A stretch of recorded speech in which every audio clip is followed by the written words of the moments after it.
We're here today in beautiful Kiribati, where we're running a training workshop for women on how to utilise seaweed. We've taken some women from Samoa and they're training the local women in Kiribati here on ways in which to clean seaweed and package seaweed so that it's ready for sale. Talafalava Maui. My name is Simolo Talalele and I'm from Samoa, and we are here in the capital city of Kiribati to teach the local women how to collect the sea grape. I like the sea grape because it's so many in our highlands here, and it's easy to go and get it in the sea. If we have no husband, we can go only ourselves, women. We can collect that seaweed for us to eat.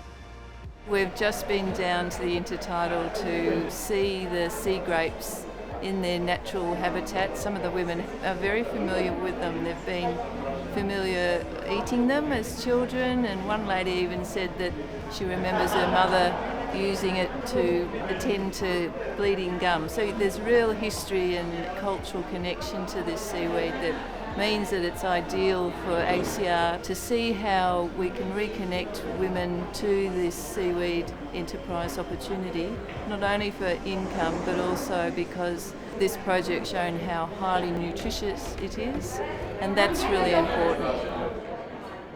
I see this morning the ladies, I think they were exciting that the collecting seaweed because some their first time, they're very happy. ASEA is very keen to be part of Pacific Island country development, and what we have experienced today, where we have taken some sea grapes which has been prepared by workshop participant, and we trialed it out to general public to see what is their response, and to my amazement, all the parcels which were prepared have been sold. And that only indicates that there's a lot of interest, and it just needs to be harnessed.